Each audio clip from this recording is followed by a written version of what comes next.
Hello, welcome. My name is Nyasha Michelle. I am a journalist and reporter here at the BBC. I've been here for quite a while, so I won't say how long. It has been, let's say, less than 10 years, yeah? So I don't age myself. I'm really excited to be having this conversation, and I'm joined by two people who work in an industry that is like Mars to me. But I'm really excited to hear more about you guys and your work in tech. Please introduce yourselves and what you do. I'm going to start with you, Tracy. Yeah, hi, I am Tracy Oduebo. I am a junior software engineer here at the BBC, and I've been here just around 2.5 years now. And what my team does is we work on servers where other teams come to us and we do like routing for them. So quite technical. And yourself, Ahmed? I'm Ahmed. I'm a senior software engineer at the Beeb. I've been here for 7.5 months. Whoa, fresh. Fully. I don't know how I'm here. So I work across the BBC's data platforms. In a nutshell, like if you use any of the BBC's digital products, it sends an event to the mothership, and we are the mothership. So a lot of our job is essentially making sure that we can handle all the data that's coming in, and then we make sense of it, and then make it easy for data analysts to basically ask like how many people watch Strictly on Saturday, and then also for recommendations for like iPlayer and stuff like that. Okay. Yeah. Really exciting, guys. I am looking forward to getting some insights into your worlds and into the mothership. I do have to let you guys know what the title of this chat is. It is Reprogramming the Future, and we're taking an active look at shaping inclusive tech. All right. Tracy, I'm going to start with you. Okay. The first question is, how do you navigate being a change maker in spaces that weren't designed with you in mind? Oh, it's a tough one.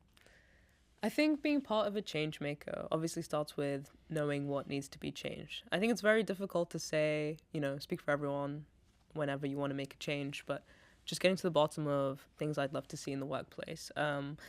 Like, for example, in my team, I love them, but it's like entirely white men, and, I gel with them and they're great people, but I like to bring forth issues that affect me personally and just try and make small internal changes with how we work. Like, for example, when I joined, people would kind of just talk all over each other during like Zoom calls and things like that. And I made a very simple suggestion that we just use our hands when we talk, and small things like that made it more comfortable for me to speak up and for others as well. Yeah. So I think it all starts with knowing, where the change goes to and what kind of change you need to make for me. Ahmed? I think for me personally, there's like, obviously, it's kind of similar to what Tracy's saying. It's quite difficult to, make massive, grand sort of changes. And it's kind of like in some of the little actions. And for me, one thing that I kind of consciously do is I try and minimize, like, I guess, code switching in a sense where like I sound like accents come with a lot of preconceived like ideas and stereotypes and stuff. And obviously, true. I sound like a East End geezer. And I think making sure that I come, obviously it's, the easiest way to present yourself is just to be yourself as well, right? So there's a bit of like sort of mental unloading with that, and always having to kind of like tiptoe around in a certain way. So for me, what I try and do is like, I try and be myself as much as possible and show that maybe the stereotype that you have or the preconceived ideas of what someone who maybe sounds like me has or like can do, kind of try and break that a little bit. And kind of then also I try and like volunteer and stuff to show other people who maybe sound like me or from similar backgrounds to me that like, there's a route. Yeah. So I do try and, walk the walk and try and make little things. Obviously, as much as I'd like to make big grand changes, it's also like the day-to-day habits that I try and embody, if that makes kind of sense. Yeah. Sometimes it's also those small changes that make an absolute difference. That will make you feel a little bit more seen, and sometimes it also goes beyond gender and race. Yeah. That somebody feels like, oh wow, okay, this person kind of sees that I'm a little bit, I don't want to say different, because actually that shouldn't be something that should make a person be treated differently, Yeah. right? Yeah. And in terms of inclusivity, I want to go beyond hiring. Tell me, what are some of the practices that you guys have observed that really do champion inclusivity? So we're talking things like product design, team culture, or even leadership. Oh, for me? Yeah. Oh, okay. Okay, when you say like go beyond hiring, you mean just like...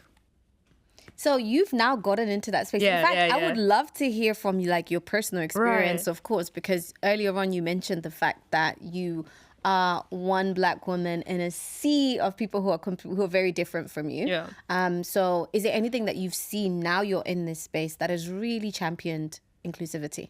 I mean, within the BBC for sure. I mean, like excellent opportunities like this where I get to come on a podcast and talk to people. You know, there's great communities I'm part of in Slack that I put myself in as well, and I've heard through other people. I think like opportunities like that, moments like that really make a difference for me. It's like, you know, I'm loving coming into work today to get to do this, as well as, you know, being given responsibility in my own team. But yeah, within my team, I feel like there's an aura of like respect for me regardless. So Yeah. I feel like there's not much that needs to be done that's crazy beyond hiring. I feel like people come to me even as a junior to ask me for things, which makes me feel really good about that. And I don't feel like I'm being seen differently. I feel like I personally just feel different, but I don't think other people feel that I'm different, if that makes sense. So it's hard for me to like say what needs to be changed there, I think. Yeah. Okay, that's interesting. When Yeah. you said that you feel different, Yeah, but yeah, you're not treated differently, which I think is amazing. The feeling differently, is there anything that you want to tap into that you can speak about, and is it negative or positive? I mean, there's negatives and positives for sure, but I think overall the feeling of feeling different, it's not terribly negative. I just feel like, you know, when I speak about things happen in my life, or when other people in my team speak about things happen in their life, I can't really relate that well because I'm not a 30-plus-year-old white man. Yeah. And obviously there's different things that... You're not. Yeah, surprise. Crazy. I know, even I'm shocked. I'm coming out today to say it. Yeah. Yeah. This is This is a safe space. Thank you so much. Just letting it be known. Yeah, just in case anyone was wondering. Of course, it's also nice to be able to like unwind in between moments of work and have people to relate to about the things going on in your life. And of course, there's things I'm comfortable sharing and things I'm not so comfortable sharing. So I think in that space, it's like, okay, maybe we're not as close as I would be with like Ahmed or something. Maybe that's okay because it's work at the end of the day, you know? True. Ahmed?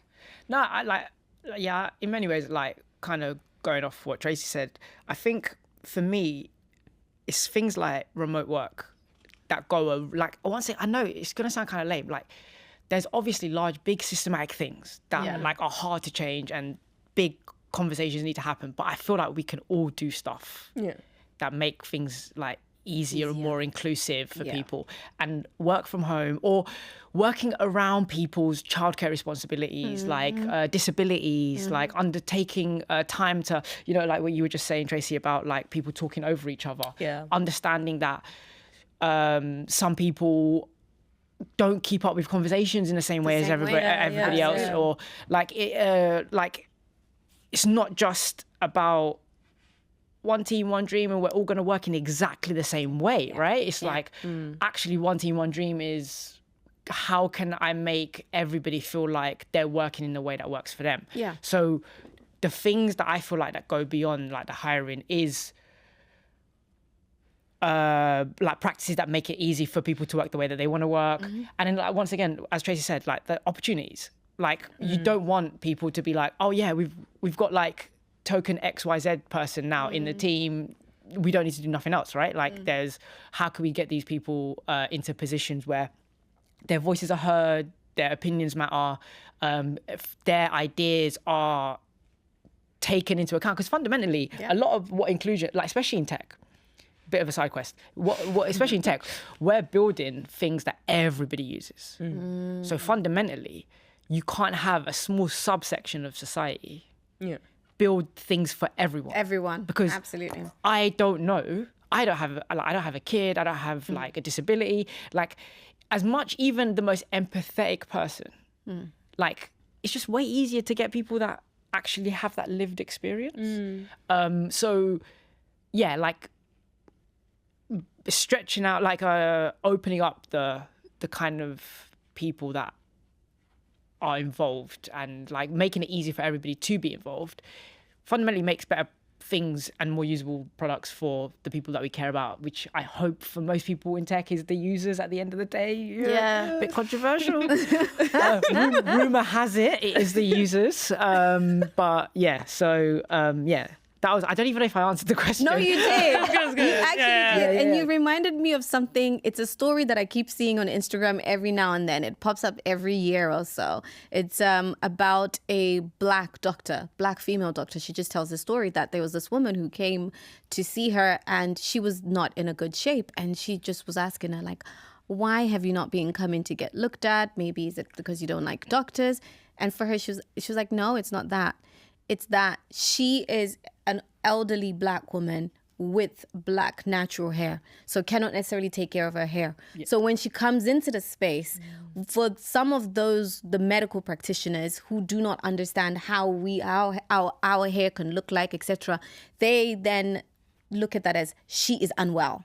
You know what I mean? So I actually saw that a couple of days ago, and it just reminded me of that. It's just those really, really small things. The doctor actually went ahead and became the hero because not only did she treat the lady, she also offered to do her hair. Like, you know, wasn't nothing major. But when I saw that, I was like, okay, it's those small things that make a major difference because the users, you're right, they're very, very important. But before we carry on, and I'm one of them. Yeah, because I was gonna say, I feel like news and journalism is a lot older than tech. Yeah. So how does all of this stuff work on your side of things? True. Listen, y'all asked me to come and ask the questions, not to be asked the questions. But no, it's really, really an important, and I would say continuous conversation. Yeah. We are not there yet. I would just say that's personally what I would say.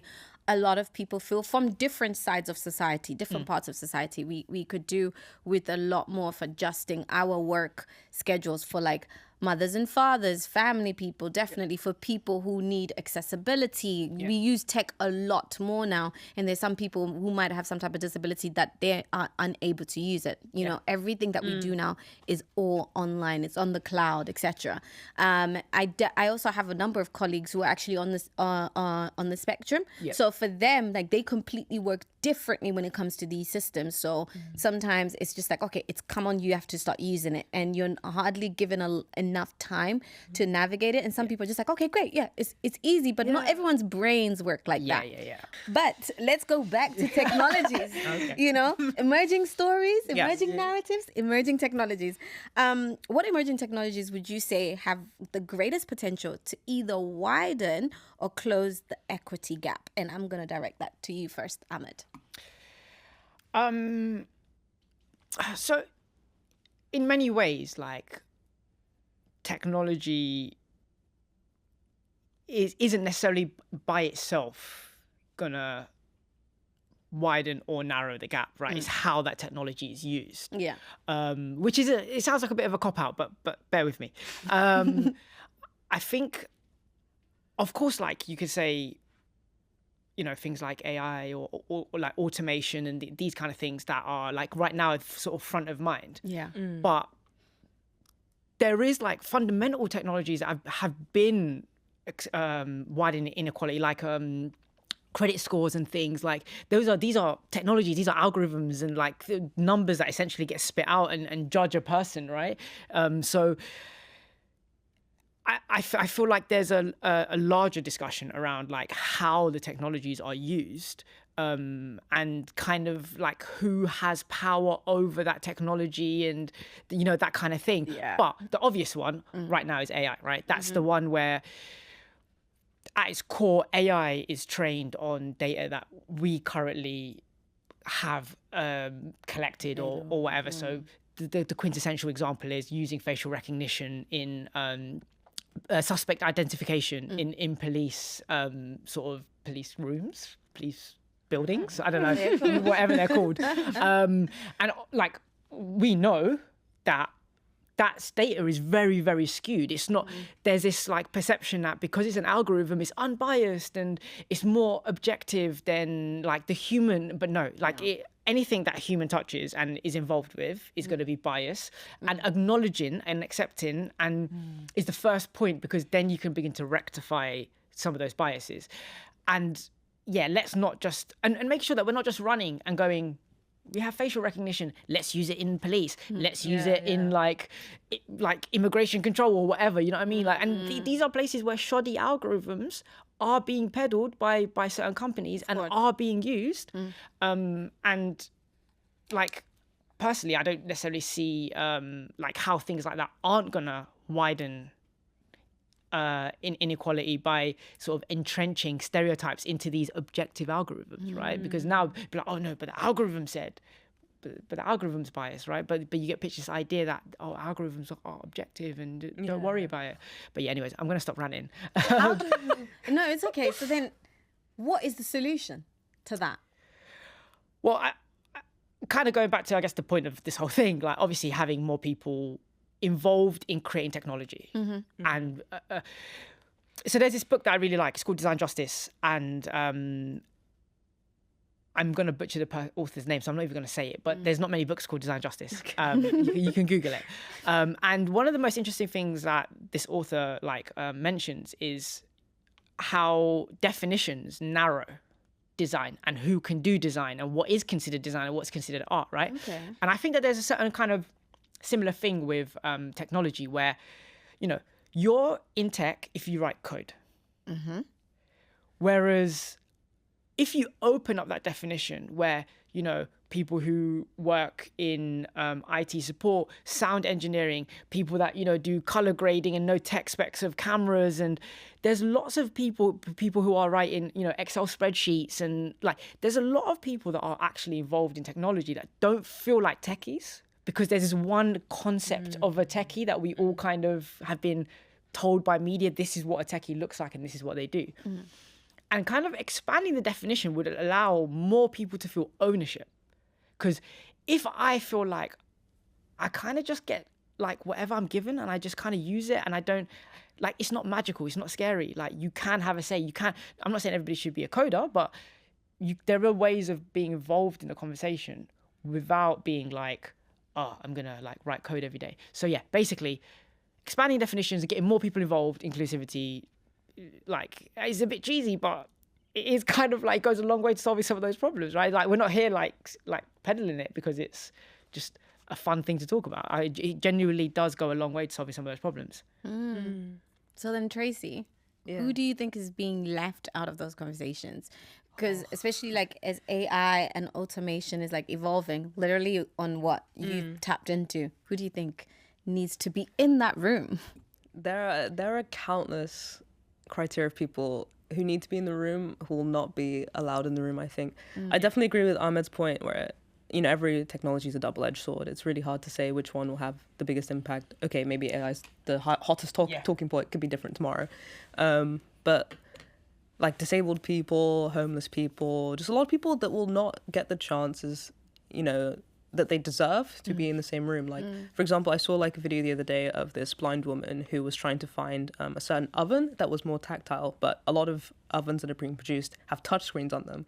Okay, someone thought about that, right? It's like someone thought this will be so convenient because now you have less buttons and it will be harder to break. Okay, but now blind people have a much tougher time getting a brand new oven, one that works, because now, you know, ovens with like maybe more tactile buttons are being phased out, or they're harder to find, or certain ones, like, it's not convenient. And without those people in the room, like, for example, people who are blind, you know, how many coders do you know who are given the opportunity to be out there with like disabilities? If they're not in the room, like, it's so hard to say like who's being left out, because again, I don't see these people that are being left out day to day. And I wish it was easier. It was easier to say, but like just like small things like that, like when we're like people like me and Ahmed, or like people who are in the same rooms as us, are making products for people all across the globe, and we don't get to talk to them. We don't really know who our users should be. No, exactly. But we're making an educated guess that we want, you know, users who have money who will pay us. Okay. Yeah, that's not going to get us very far. No, it's kind of like what we were saying earlier. Sorry to interrupt. Like, there's techies are coddled, and there's a separation. There's like techies are in this bubble where they only work with other techies. Like you have all these systems built around techies, like product delivery, like business analysts. These are the people that actually go talk to the other human beings. Okay. You never deal with any of that. That's it.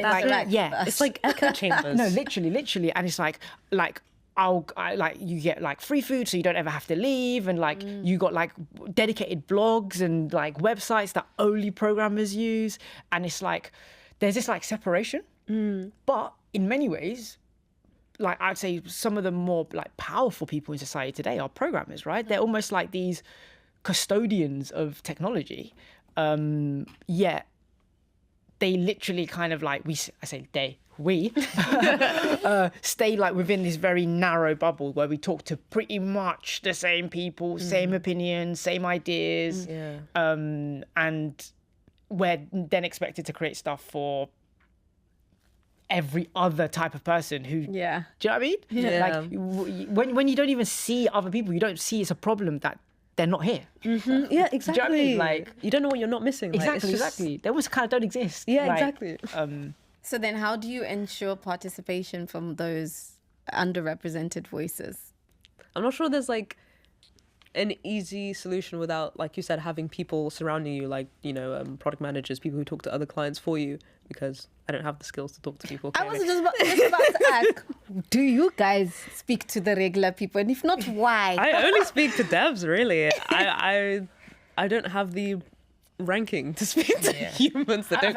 Is it about ranking? So someone in your position, as they get further up in the, you know, the job. Yeah, like you in a speak to more corporation like this, it's definitely like that. I have to go through layers of people and like, can you talk to the customer? Because I can't do that. Also, at each level, your focus is different. Yeah. At junior, you need to get good at coding. Fundamentally, that's the thing that you need to like ensure that you can prove that you can deliver what people want. The next level up, you're starting to look at like designing systems. So not only can you like code stuff, but you can design a system and then deliver that system.